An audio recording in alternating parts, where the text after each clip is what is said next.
process-ից բացառություններ է կանոնակարգված չեն, ու խնդիրը իր մասին ասում է, հա, շատ դեպքերում process-ը կանոնակարգված է լինում, բայց process-ից բացառությունները, այսինքն երբ որ ինչ-որ բան այն չի լինում, այդ դեպքում ինչ պիտի անել հարցի պատասխանը կանոնակարգված չի։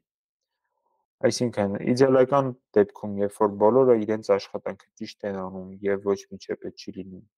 ամեն ինչ լավ աշխատում է, չունեն կարող տրանզակցիա ծախսել, այլ երբ որ ինչ-որ բան լավ չի աշխատում, այդ ժամանակ ամեն ինչ խառնվում է իրար։ Օրինակ, նույն օրինակների վրա եկեք նայենք, հա։ Նույն ապրանքը արտադրեցինք, տարանք հանձնեցինք հաճախորդին, պարզեց, որ պատվերը սխալ էր։ Կամ պարզվեց, որ պետք է ապրանքը փոխել նույն հաճախորդի մեղավորությամբ, հա, հաճախորդը ասեց, վայ կներեք, ես սենց չէի ուզում, մի քիչ նենց էի ուզում, կարեք տանեք, փոխեք, բերեք, ես կվճարեմ, ավելի կվճարեմ, հա, մեր մեղավորությունը չի, հաճախորդի ցանկությունն է, հա։ Այ ինչ պիտի անել այդ դեպքում հարցի պատասխանը կանոնակարգված չի։ Արդյունքում ինչ է տեղի ունենում։ Առաքիչը քոռոփոշման հետ է գալիս։ Իր ղեկավարին ասում է, այս ապրանքը չընդունեցին, հիմա ես ինչ անեմ։ Այս ղեկավարը զանգում է վաճառքի բաժին, ասում է, ձեր հաճախորդը այս ապրանքը չի ուզել, ինչ անեմ։ Այս վաճառքը զանգում է նորից հաճախորդին, ասում է, ինչ է պատահել։ Այս հաճախորդը մի հատ էլ վաճառքի բաժնին է բացատրում, թե ինչն է պատճառը, ինչ պիտի փոխվի։ Մի հատ էլ վաճառքի բաժինը նորից արտադրության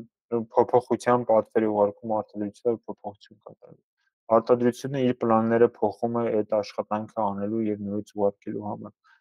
Առաքումն էլ իր պլաններն է փոխում այդ նեշտատնի առաքումը իրականացնելու համար, ու այս պատմության մեջ տեսեք ինչքան ավելորդ տրանզակցիոն ծախսեր առաջացան։ Այս դեպքում ցանկացած Պարագայում որոշակի ծախսեր կառաջանային տրանզակցիոն, որովհետև ամեն դեպքում ապրանքը պետք է հետ գա, փոփոխվի, նորից ուղարկվի։ Բայց եթե այս process-ը կանոնակարգված լինի, այսինքն առաքիչը իմանա թե տվյալ դեպքում ինչ պիտի անի, ապա այդ ծախսերը շատ ավելի քիչ կլինի։ Օրինակ, այդ բացառությունը կարող է կանոնակարգվել այսպես, հա, եթե հաճախորդը փոփոխություն է պահանջում արդեն առաքված ապրանքի մեջ, մինչև ապրանքը հետ բերելը, միգուցե առաքիչը ինչ որ մեթոդով, ծրագրով կամ հեռախոսով, հա, մինչև ապրանքը հետ բերելը ուղիղ տեղեկացնում է վաճառքի եւ արտադրության բաժիններին, հա, մինչև հետ բերելը։ Այսինքն մինչև հետ բերելը արտադրությունը արդեն կարող է վերապլանավորել իր աշխատանքը, ինչը որ էականորեն կրճատի այդ ժամանակը։ Էլ չեմ ասում այդտեղ իրար մեջ խոսելու, պայմանավորվելու, իրար հետ կռվելու ժամանակը ավտոմատ դուրս կգա,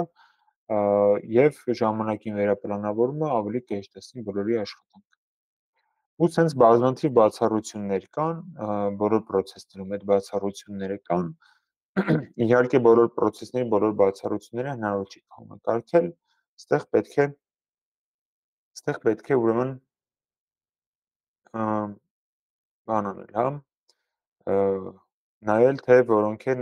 որ բացառություններն են ամենահաճախը կրկնվում։ Այն բացառությունները, որոնք հաճախ են կրկնվում, իրականում ոչ թե բացառություն են, այլ ենթապրոցես։ Ու այդ ենթապրոցեսները պետք է կամաց կանոնակարգելով գնան։ Այսպես, այսինքն այստեղ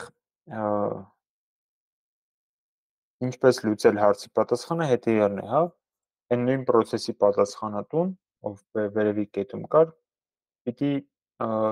պարբերաբար մոնիտորինգ անի, թե ինչ խնդիրներ են առաջանում իր process-ում, ինչ բացառություններ են առաջանում իր process-ում, ու եթե կա օրինաչափություն, ինչ որ բացառություններ հաճախ են կրկնվում,